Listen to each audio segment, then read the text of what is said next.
저는 오늘 로마서 8장 12절로 17절에 있는 말씀을 가지고 하나님의 자녀는 성령의 인도함을 받는 자입니다. 이런 제목으로 하나님 말씀 증거하도록 하겠습니다.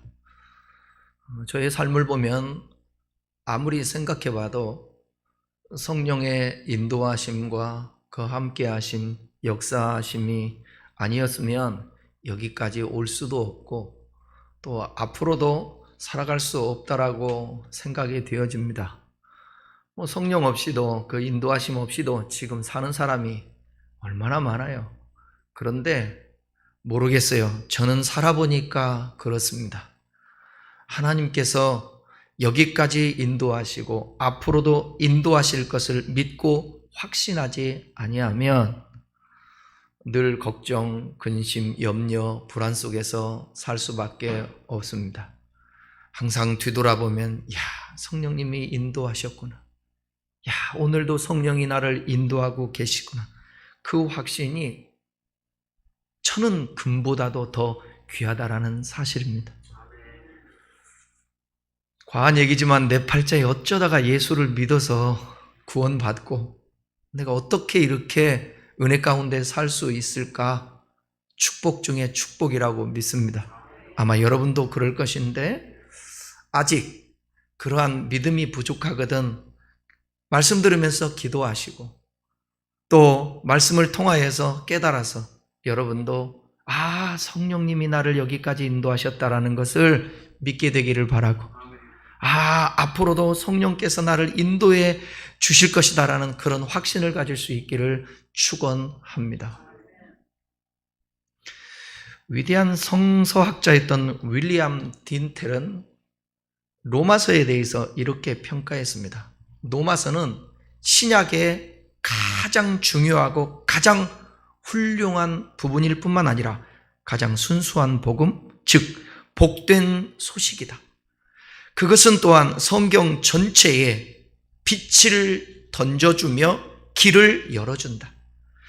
따라서 내 생각에는 모든 성도들이 책 없이도 성경을 훤히 알 수 있도록 그것을, 이 로마서를 암기했으면 좋겠다. 또한 암기에 그칠 것이 아니라 그것을 나날이 영의 양식으로 섭취하면서 계속 그 안에서 자신을 연마해 나갔으면 좋겠다. 아무리 읽고 아무리 연구해도 지나치지 않다. 연구하면 연구할수록 쉬워지고 씹어보면 씹어볼수록 맛이 깊다. 깊이 파헤치면 파헤칠수록 신령한 보물이 쏟아져 나온다. 그 속에는 온갖 값진 보배가 가득 숨어있기 때문이다. 로마서의 중요성을 말씀하고 있습니다. 이렇게 말씀 들으면 로마서를 좀 읽고 싶지 않습니까? 교회 역사 가운데 위대한 인물들을 보면 어거스틴이라든지 마틴 루터라든지 그 다음에 칼발트라든지 이런 사람들이 다 로마서를 통하여서 은혜를 받고 그들이 변화된 삶을 살게 되고 교회사 역사 가운데 큰 영향력을 끼치게 되었습니다.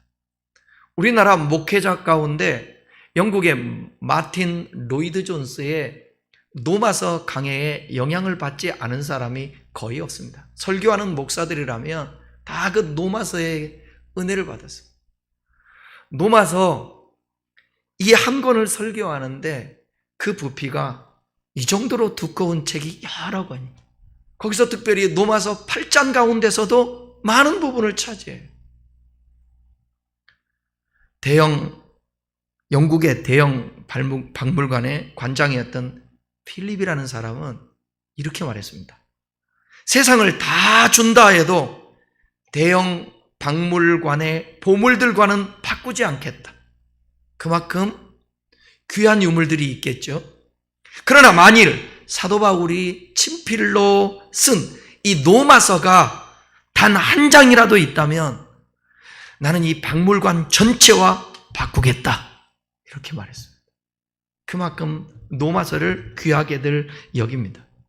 이렇듯 로마서는 성경 중에 성경으로서 교회가 형성되고 확산될 때 결정적인 역할을 했을 뿐만 아니라 기독교의 교리적인 키트를 제공함으로써 교회가 부패하거나 오류에 물들지 않도록 지켜주었습니다. 한 걸음 더 나아가 고인이 되신 옥하는 목사님의 노마서 강의 책에 제가 보니까 그 책에서 이렇게 말하고 있어요. 신구약 성경 전체에서 노마서 8장은 반지에 박힌 보석이라고 할 수 있을 정도로 중요한 말씀이다 그랬습니다. 그러니까 여러분 노마서를 읽으십시오. 몰라도 괜찮습니다. 배우지 않아도 좋습니다. 순수하게 그냥 필터 없이 그냥 문자적으로 처음에는 읽으십시오. 계속 반복해서 읽으면 질문이 있을 것이고 그 질문에 대한 답도 성경을 통하여서 알게 하여 주실 것입니다. 그 중에서 특별히 이 노마서 8장은 여러분들이 계속 읽어보시고 할 수만 있거든 노마서 전체는 다 외울 수 없으니까 노마서 8장이라도 한번 죽기 전까지 암송해서 여러분이 코끝 숨 끝나는 그날 주님 앞에 서는 그 순간 노마서 8장을 한번 암송하고 숨을 거두면 어떨까 하는 제안을 드리고 싶습니다. 노마서 8장 중 오늘 함께 읽었던 이 본문의 말씀을 가지고 하나님의 자녀는 성령의 인도를 받는 자다 이런 제목으로 말씀 나누겠는데요. 한번 따라해 보십시다. 하나님의 자녀는 성령의 인도를 받는 자다.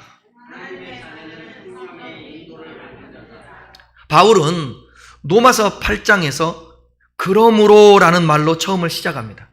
이 그러므로라는 것은 국어사전에 보니까 앞에 말한 내용이 뒤에 말하는 사실의 원인, 근거, 조건, 이 됨을 나타내는 접속 부사라고 되어 있습니다. 그러니까 로마서 7장까지의 모든 말씀, 그 말씀을 한 다음에 그러므로. 근데 이 로마서 7장까지의 말씀을 좀 이해할 필요가 있는데 세 단락으로 구분할 수 있습니다. 1장 17절까지 1절에서 17절까지는 인사를 한 다음에 18절에서 3장 20절까지는 인간의 타락으로 말미암아 필연적으로 따르는 하나님의 공의의 심판, 그리고 스스로의 행위로는 결코 하나님 앞에 나갈 수 없고 의롭다함을 얻을 수 없는 인간의 무능에 대해서 논증하고 있습니다.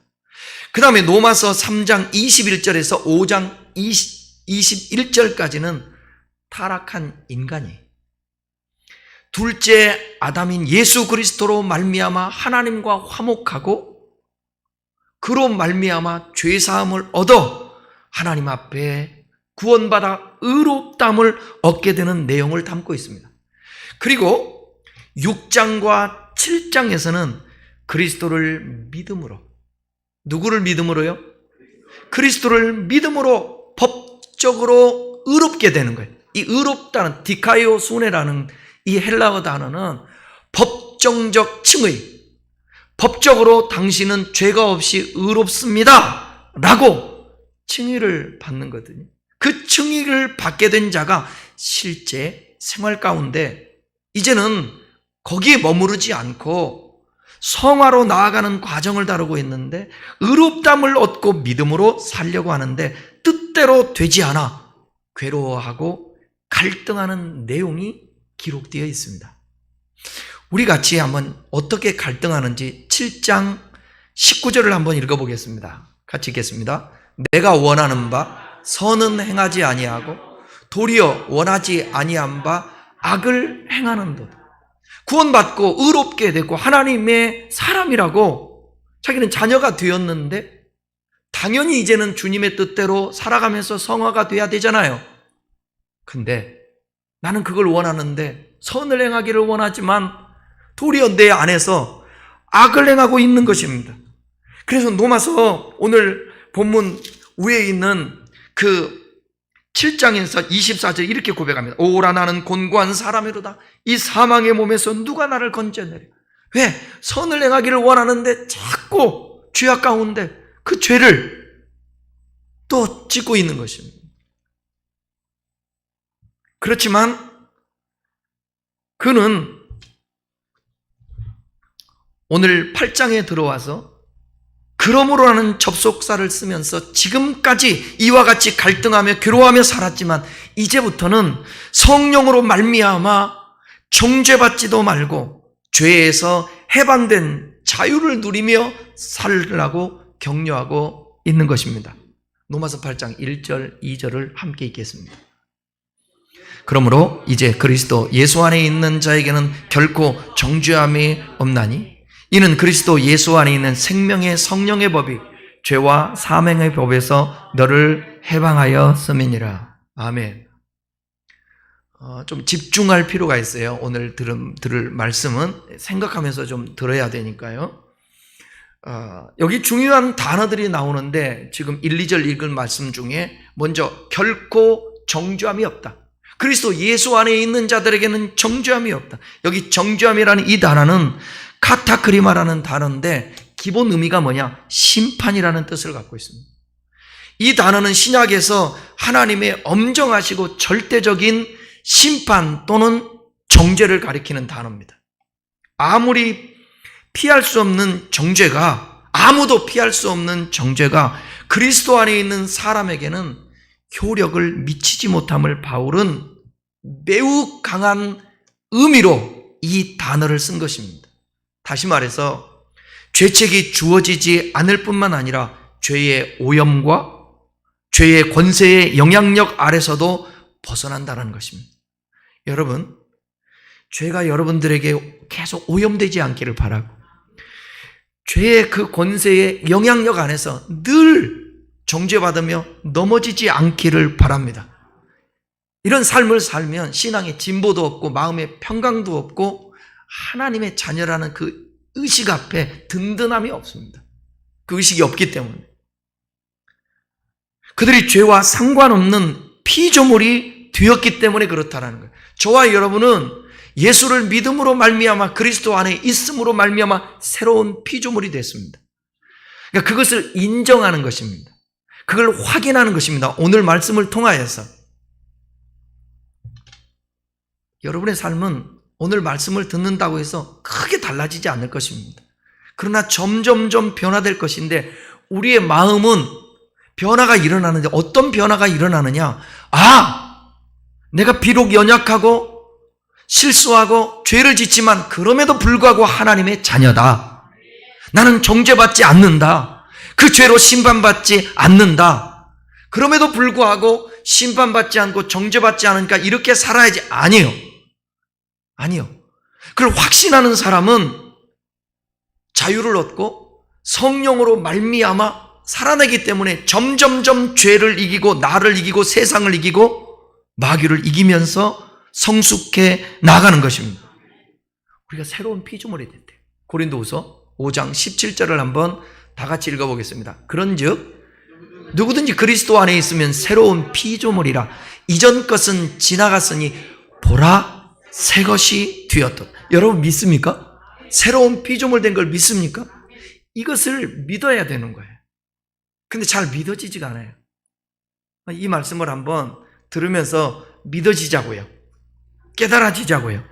그리스도 안에 있는 것과 밖에 있는 것의 큰 차이점이 뭐냐? 하나님의 절대적이고 공의로운 심판의 유무라는 것입니다. 그러니까 여러분이 그리스도 안에 있다면 정죄함, 즉 심판이 없습니다.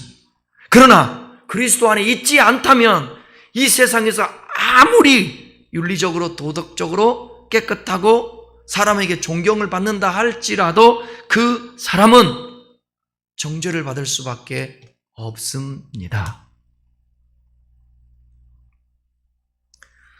여러분 혹시 이 말씀을 들으면서 나는 죄인이 아니야. 왜 자꾸 목사님은 죄인이라고 그러지? 그런 사람들 혹시 있을 수도 있으니까. 제가 결혼하고 나서 처할머니를 전도를 하는데 전도를 하려면 반드시 죄에 대한 얘기를 해야 되잖아요. 그래서 제가 처할머니한테 그랬어요.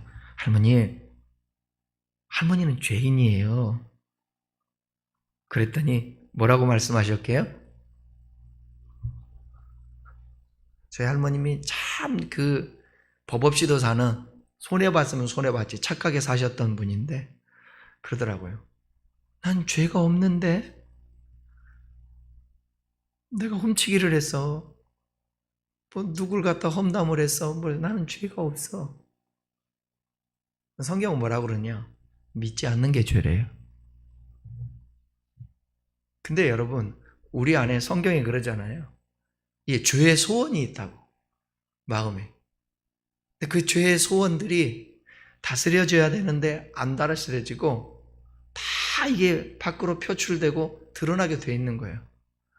악한 마음 먹을 수 있죠. 시기, 질투, 미움, 원망, 불평, 음란, 방탕, 쾌락, 이런 것들이 속에서부터 올라오죠. 이게 죄예요.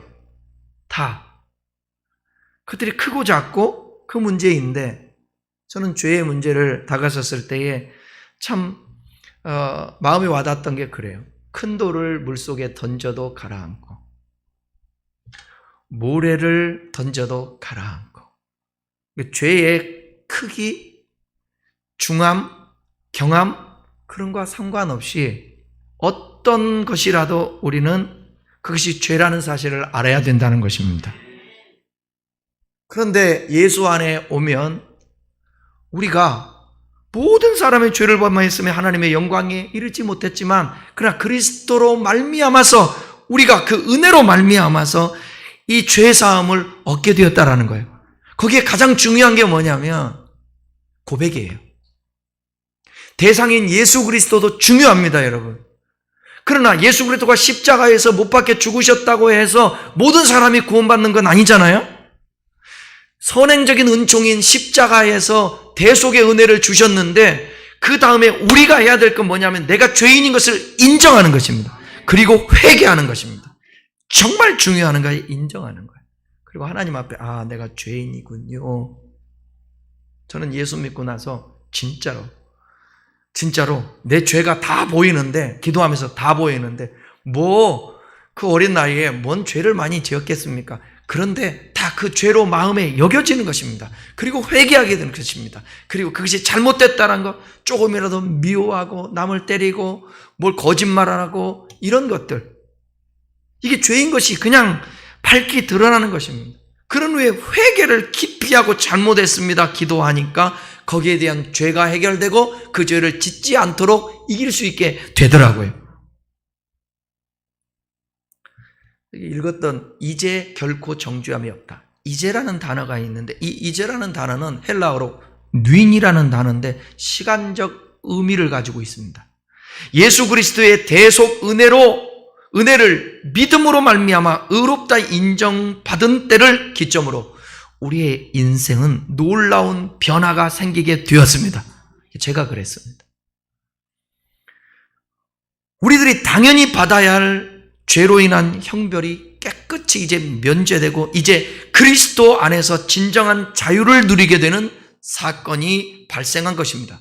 하나님께서는 예수를 믿는 이들에게만 이 특권을 누리도록 허락하셨다라는 거예요. 그리고 여기 2절에 보면 해방하였음이라 나오잖아요. 이 단어는 엘류데로션이라는 단어인데 노예의 신분과 반대가 된다라는 개념에서 생겨난 것이지만, 자유로운 행동을 막는 어떤 속박으로부터 사람을 해방시킨다, 그런 의미도 있습니다. 여러분, 옛날에 쿤타키트에 나오는 그 외국의 드라마라고 그래요? 드라마 있었죠? 제목이 흑인들 노예제도, 뿌리. 노예가 되면 자유가 없습니다. 팔려갑니다. 먹는 것 제한을 받습니다. 움직이는 것 제한을 받습니다. 그리고 시키는 대로 해야 됩니다. 그런데 노예가 해방됐을 때 그들이 기뻐하는 모습 여러분 보셨잖아요. 바로 여기 해방이라는 단어가 죄와 사탄과 세속적인 것과 물질적인 것과 명예적인 것과 우리의 우상적인 것, 여기에서 자유를 얻을 수 있다는 것이에요. 좀 더 구체적으로 살펴보면 그리스도 예수 안에 있는 생명의 성령의 법이 죄와 사망의 법에서 해방하였다. 이걸 여러분 알아야죠. 생명의 성령의 법이 뭔가? 이걸 알아야 되죠. 그래서 죄와 사망의 법에서 해방되었다. 여기서 생명의 성령의 법은 생명의 영이신 성령께서 통제하고 활동하시는 세력으로 볼 수 있습니다.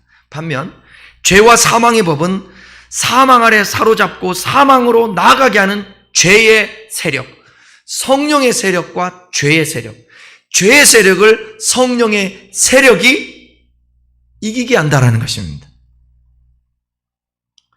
그리스도 예수의 구속 은혜를 통해 신자 안에 자리 잡고 있는 성령께서 생명의 영으로 활동하시면서 과거 우리를 사망의 세력 아래 잡아두고 죄의 세력으로부터 우리를 얼검해서 지옥으로 이끌고 가려고 하는 이 죄와 사탄의 세력으로부터 완전히 우리를 풀어 해방시켜 주셨다라는 놀라운 선언인 것입니다.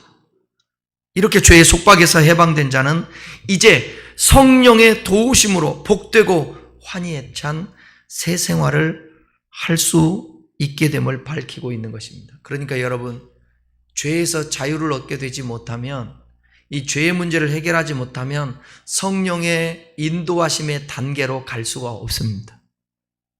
그래서 반드시 여러분들이 나는 예수 그리스도로 말미암아 죄 사함을 얻었다는 확신을 가져야 합니다. 그래서 이따 말씀드리겠습니다. 바울은 이제 우리가 정죄받을 수 없는 가장 중요한 사실을 말하려고 하는데, 그것은 바로 성령께서 우리 마음에 항상 계셔서 우리가 정죄를 받지 않는다고 말씀하고 있습니다.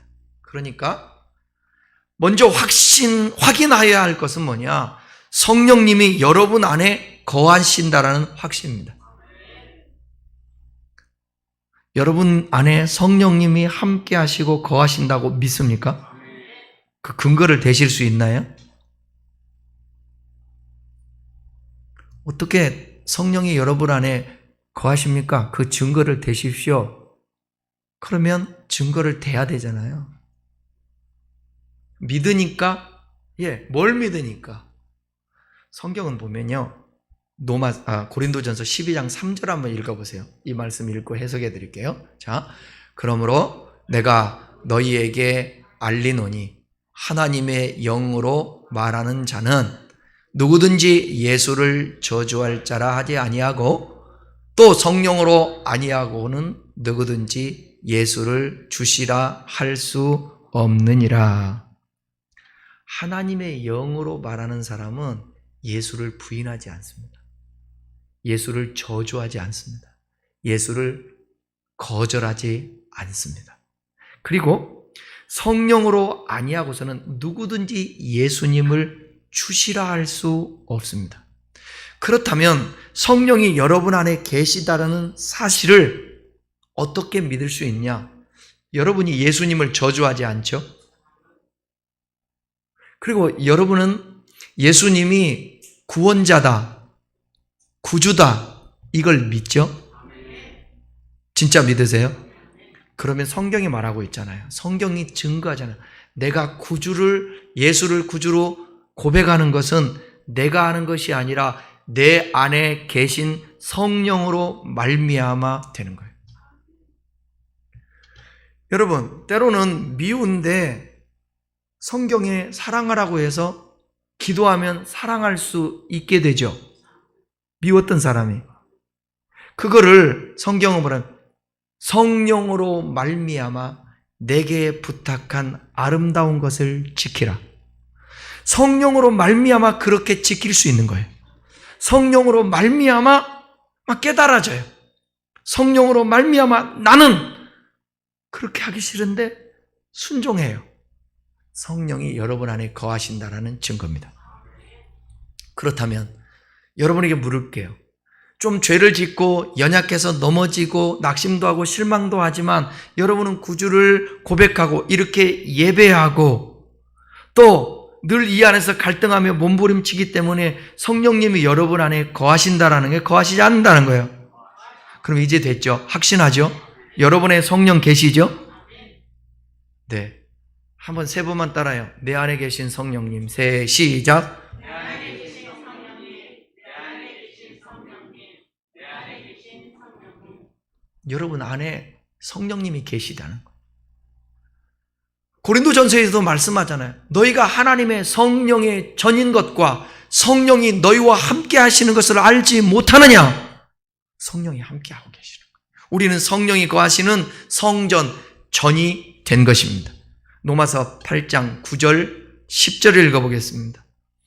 만일 너희 속에 하나님의 영이 거하시면 너희가 육신에 있지 아니하고 영에 있나니 누구든지 그리스도의 영이 없으면 그리스도의 사람이 아니라 또 그리스도께서 너희 안에 계시면 몸은 죄로 말미암아 죽은 것이나 영은 의로 말미암아 살아있는 것이니라.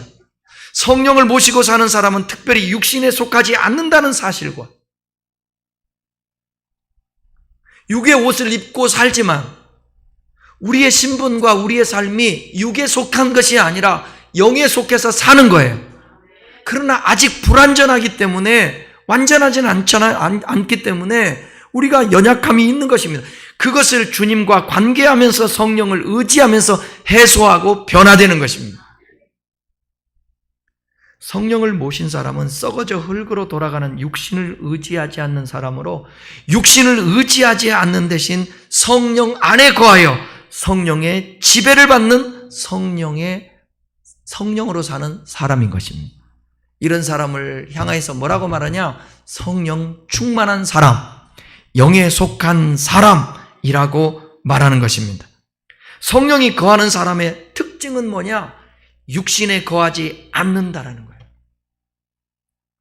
다시 말하면 육신의 몸은 죄로 인해 썩어 흙으로 돌아가게 되지만 예수 그리스도의 예수 그리스도가 죽음에서 살아나신 것처럼 우리도 그리스도로 말미암아 다시 살아나는데 바로 예수님의 재림의 그날에 우리가 죽어 장사 지는 바 되어서 한 줌의 흙으로 돌아가 어느 순간 흔적도 없어지지만 예수님의 재림할 때에 우리의 몸이 우리의 영혼에게 덧입고 신령한 몸으로 바뀌어진다는 것입니다. 그게 성령이 거하시는 사람들의 미래에 되어질 축복인 거예요. 그러니까 우리가 오는 건 순서가 있어 가는 건 순서가 없는데 언제 죽을지 우리 모르잖아요. 그렇지만 죽음을 받아들일 수 있는 것은 뭐냐면 우리에게 성령이 거하시기 때문에 그 성령으로 말미암아 우리는 새롭게 신령한 몸으로 우리 육체가 변화되어서 영혼과 신령한 몸으로 하나 될 수 있다는 것입니다. 그러므로 이제 우리는 육신대로 살지 않아야 됩니다. 로마서 8장 12절입니다. 그러므로 형제들아 우리가 빚진 자로 돼 육신에게 져서 육신대로 살 것이 아니니라. 여기도 그러므로 나왔잖아요. 너희들 정죄 없는 자야, 해방된 자야, 성령이 너희들과 함께하는 성령의 사람이야. 그러기 때문에 이제는 너희가 빚진 자야. 그래서 육신에게 져서 육신대로 살면 안 돼. 여기 빚진 자라는 이 단어는 채무자, 어떤 일을 해야 할 의무가 있는 자, 그런 뜻으로 나 자신은 스스로의 죄를 해결할 수 없다는 것입니다. 율법 또한 우리의 죄를 드러나게 해주기는 하지만 율법이 법이니까 그 앞에 비춰지니까 이게 죄구나 그거 알 수 있지만 이 율법이 죄를 없이 하지는 못합니다. 그러나 예수님은 우리의 죄값을 대신 지불하셨습니다. 그래서 바울은 채무를 가진 자로서 우리가 어떤 태도를 가져야 되는가를 말하고 있는 것입니다. 우리 모두에게 반드시 변제하지 않으면 안 될 채무가 있음을 말하는데 그것은 뭐냐? 영적인 삶에 대한 의무입니다. 자, 들어보세요. 우리는 예수 그리스도를 통해 죄의 빚을 청산받았습니다. 안 받았나 봐요? 다시요. 우리는 예수 그리스도를 통하여서 죄의 빚을 청산받았습니다. 또한 우리는 성령의 내주를 통해 새 생명을 부여받았습니다. 이러한 사실이 우리에게 다른 형태로 갚아야 할 의무를 지우게 되는 것입니다. 이 의무는 곧 육신대로 사는 것이 아니라 성령으로 몸행실을 죽이고 성령의 인도함을 받는 것입니다. 빚진 자라는 것은 바로 그래요. 너희가 은혜를 얻었으니까 이제 빚진 자의 의무를 다해라. 너희도 이제는 육신대로 살지 말고 성령 안에서 말씀으로 살아야 한다. 이런 사람이 바로 하나님의 자녀라는 것입니다. 그러니까 하나님의 자녀는 성령이 이 안에 거하시고 그 성령이 우리를 인도해 가는 것입니다. 그런 삶이 여러분들이 있기를 바랍니다. 로마서 8장 13절 14절 읽겠습니다. 너희가 육신대로 살면 반드시 죽을 것이를 영으로서 몸의 행실을 죽이면 살리니 무릇 하나님의 영으로 인도함을 받는 사람은 곧 하나님의 아들이라. 죄와 욕망, 스스로 구원하고자 하는 태도로 살지 않게 되었다라는 선언입니다. 우리에게는 세상 욕망이 있고 추구함이 있고 원함이 있습니다. 그런데 그것을 그대로 받아서는 안 되는 거예요. 그 욕망의 출발점이 나를 세우는 바로 우상 숭배이기 때문에 그렇습니다. 이것의 결과에 대해서 바울은 13절에서 육신대로 살면 반드시 죽을 것이라. 이제 성령이 내 안에 거하시고 있음에도 불구하고 내 욕망대로 살아가면 안 되는 거예요. 이것을 사도 바울은 갈라디아서에서 육신의 소욕과 성령의 소욕이라고 말하고 있습니다. 여러분 안에 일어나는 육신의 소욕을 무슨 소욕으로 이겨야 돼요? 성령의 소욕으로 이겨야 돼요. 그 성령의 소욕으로 이기려면 성령을 내 안에 거하신다라는 인식을 하면서 기도하면서 말씀으로 늘 교제하면서 성령으로 충만해야 합니다. 영으로서 성령으로 우리의 몸의 행실들을 죽일 수 있습니다. 그래서 성령, 술 취하지 말라. 술 취하지 말라는 것은 술만 얘기하는 것이 아니에요. 세상 내가 즐기고 좋아하는 것들. 거기에 취하지 말라. 여기에는 돈도 되고 명예도 되고 세상 쾌락도 되고 마약도 되고 술도 되고 다 될 수 있죠. 이건 방탕한 것이다. 성령 충만함을 받으라. 우리는 성령 충만해야 그래야 육신의 삶을 이길 수가 있습니다. 성령과 소통하며 우상 숭배를 죽이면 살게 된다. 우리는 그래서 항상 성령님과 동행해야 된다는 것입니다. 무릇 성령의 인도함 속에서 살아가는 사람, 성령으로 말미암아 살아가는 사람, 이 사람을 본문에서는 뭐라고 있어요? 하나님의 아들이라, 다른 말로 자녀다. 여러분 오늘 어떤 위치에서 살아가고 있습니까? 우리가 가진 것, 우리에게 이미 주신 은혜, 우리가 누리고 있는 것들을 다시금 돌아보시기를 바랍니다. 여러분은 하나님의 자녀입니다. 하나님의 아들입니다. 하나님의 아들은 성별을 의미하기보다는 상속, 권한, 위치, 위임의 성격을 말하는 것입니다. 거기에는 남녀노소가 없습니다. 성령을 따라 살아가는 자, 생명의 성령의 법 아래에 있는 자를 말하는데 그들의 삶은 어떠하는가? 8장 15절입니다. 너희는 다시 무서워하는 종의 영을 받지 아니하고 양자의 영을 받았으므로 우리가 아빠, 아버지라 부르. 다 같이 한번 따라해 봅시다. 하나님 아빠. 아버지가 아니라 아빠. 아버지라는 표현과 아빠라는 표현은 친근감을 주는 표현이고, 아버지라는 표현은 하나님께서 근본, 초월자를 얘기할 때 표현하는 것입니다. 우리는 아빠, 아버지라 부를 수 있게 되는 거예요. 양자의 영을 받은 것입니다. 그래서 나를 자녀로 삼아 주시는 것입니다. 그래서 하나님을 회피하지 않고 아버지라 부르잖아요. 저와 여러분이 하나님을 아버지라 부른다라는, 그리고 그것을 성령 하나님께 항상 깨닫게 해주십니다. 성령 하나님이 깨닫게 해주세요. 내가 낭망하고 넘어지고 불안하고 믿음이 흔들릴 때 성령님은 가만히 계시지 않습니다. 두려워한다는 것은 어떻게 보면 내 안에 하나님이 아빠, 아버지라는 확신이 아직 조금 부족한 거예요. 성령이 충만하지 않은 거예요. 중요하니까 요한일서 4장에 있는 말씀인데 18절 말씀을 한번 보십시다. 읽어볼게요. 사랑 안에 두려움이 없고 온전한 사랑이 두려움을 내어 쫓나니 두려움에는 형벌이 있습니다. 잠깐만요. 사랑 안에 두려움이 없대요. 온전한 사랑이 두려움을 내쫓는데, 두려움에는 그렇기 때문에 형벌이, 왜요? 내 안에 주님이 나를 사랑하시고 내가 주님을 사랑한다면 두려움이 없어요. 온전한 사랑은 두려움 내어 쫓아요. 두려움에는 형벌이 없습니다. 형벌이 있습니다. 그 다음에요, 두려워하는 자는 사랑 안에서 온전히 이루지 못하요. 아직 성숙함에 이르지 못한 것. 여러분 안에 두려움이 있습니까? 무섭습니까? 걱정과 염려가 있습니까? 아직 내 안에 계신 그 주님의 사랑이 부족하게 느껴지기 때문에 그래요. 저는 진인사 대천명, 죽고 사는 것이 저는 하나님의 손안에 있다고 믿습니다. 나이 먹어서도 그랬지만 옛날에는 저는 죽음에 대한 믿으면서도 두려움이 많았어요.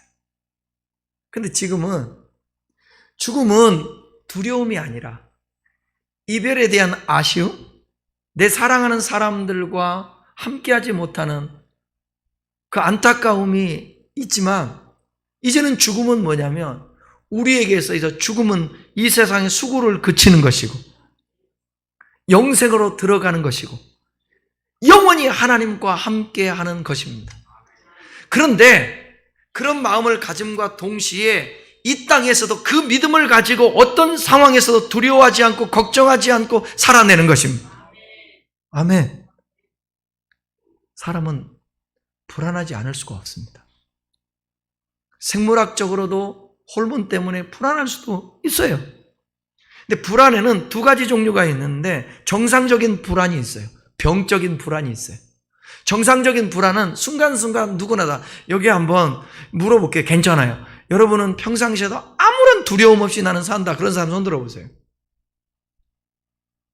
없죠? 없다고요. 근데 그런 두려움이 정상적이에요. 근데 병적인 두려움은 뭐냐면 그것 때문에 생활이 안 되는 것입니다. 정상적인 삶이 안 되는 것입니다. 제가 공부하면서 되게 위로가 됐던 게, 3과목을 듣는데 2과목 가운데 지난주에 불안에 대해서 함께 공부를 했는데 2 교수님이 똑같이 말하는 거예요. 불안에 대해서, 심리학에 대해서 박사학위를 받은 사람들이 하는 얘기가 뭐냐? 자기네들도 불안하다는 거예요. 위로가 될까요? 안 될까요? 학생들 되죠.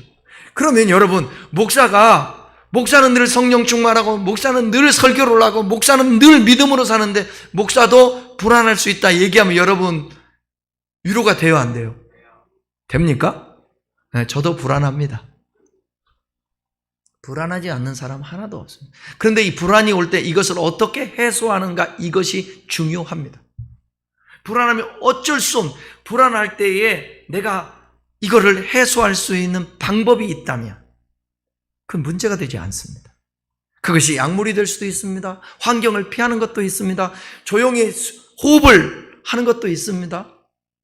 그 다음에 성경을 읽는 걸 수도 있습니다. 기도를 할 수도 있습니다. 찬송을 할 수 있습니다. 환경을 잠깐 바꿀 수도 있습니다. 해소하지 못하고 그 불안에 사로잡히는 것, 이것이 문제인 것입니다. 불안해서 잠을 못 잔다라든지, 불안해서 어디 나가지 못한다든지, 이게 문제인 거예요.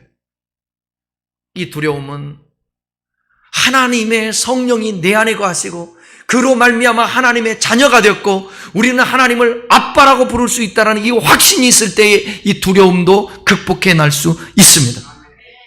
성령이 친히 우리의 영과 더불어 우리가 하나님의 자녀인 것을 증거한다고 로마서 8장 16절에서 말씀하고 있어요. 성령은 우리가 하나님의 자녀인 것을 증거해 준다라는 것. 여러분이 하나님의 자녀인 것을 확신한다는 것은 성령이 내 안에서 증거하고 있다는 증거인 것입니다. 아멘이죠? 그런데 좀 여기 우리가 읽으면서 의문을 가질 점이 있어요. 의문을 가질 점이 8장 16절 한번 띄워볼래요? 자, 성령이 친히 우리의 영과 더불어, 여기 보면 성령이 친히 우리의 영과 더불어라고 나오잖아요. 성령만이 아니라 우리의 영도 더불어 우리가 하나님의 자녀인 것을 증언한다고. 주석을 제가 찾아봤는데 그 주석의 내용을 좀 읽어드릴게요. 저도 이게 처음에 이해하기가 쉽지 않았는데 이해하게 됐어요. 성령은 우리에게 혹은 우리가 하나님의 자녀인 것을 증거하시는 분이십니다. 즉 우리가 강한 내적 확신을 가질 수 있도록, 내가 하나님의 자녀인 내적 확신을 가질 수 있도록 우리에게 하나님의 사랑의 실제를 확신시키며 하나님이 우리 아버지가 되신다라는 사실을 확신시켜 주시는데, 누가 확신시켜 준다는 거예요? 성령이 확신시켜 주신다. 존 스토트라는 목사님이 한 말이에요. 이 증거는 우리의 영에게 주어지는 것이며 내주하시는 성령의 인도에 따르기만 하면 자연히 맺히는 성령의 열매들이 우리에게 맺히는지를 스스로 자문하는 방식을 통해 이루어진다는 것이, 이러한 열매들을 확인하지 못하는 자는 증거를 받지 못한 것으로 볼 수 있습니다. 그러니까 여러분, 성령님이 내 안에 거하시면서 내 삶이 변하는 거예요. 고백이 바뀌게 되는 거예요. 성령의 열매가 맺혀지는 거예요. 그러면 성령도 증거해 주시지만 그 성령의 역사로 내 안에서 내가 하나님의 자녀인 것을, 하나님의 아들인 것을 드러내는 것입니다. 그래서 여기서 말할 때에 친히 성령이 우리의 영과 더불어 하나님의 자녀인 것을 증거한다는 거예요. 이해하시겠죠? 네. 감사해요. 어떤 이들은 입술로만 믿고 생활하는 그런 사람들도 있는데 염려, 근심, 불안, 염려 등에 극복하지 못하고 여기에 사로잡혀 매몰되고 끊임없이 죄를 반복해서 범하고 불의를 행하고, 그러나 죄책감을 느끼지 못하고 양심의 화인을 맞고, 그러며 말하기를 뭐냐? 나는 예수 믿는다. 나는 하나님의 사람이다. 자녀다. 이거는 그 증거가 되지 못한다라는 거예요. 성령으로 말미암아 내 삶의 변화를 통해 저 사람은 진짜 하나님이 함께하는 사람이네, 하나님의 자녀네, 이렇게 증거가 된다라는 것입니다. 로마서 8장 17절 읽겠습니다. 자녀이면 또한 상속자 곧 하나님의 상속자요 그리스도와 함께한 상속자니 우리가 그와 함께 영광을 받기 위하여 고난도 함께 받아야 할 것이니라. 하나님의 자녀는 곧 그리스도와 더불어서 하나님의 상속자가 되었다. 그리스도와 함께. 이건 여러분 보통 축복이 아닙니다. 부모가 유산을 주는데 생각해 보십시오. 몇 천억의 유산을 가지고 있는 사람이 장남인 형과 막내인 그 자에게 동일하게 유산을 상속해 준다고 한다면 그 천억을 아들 둘이 500억씩 나눠서 갖지 않겠어요?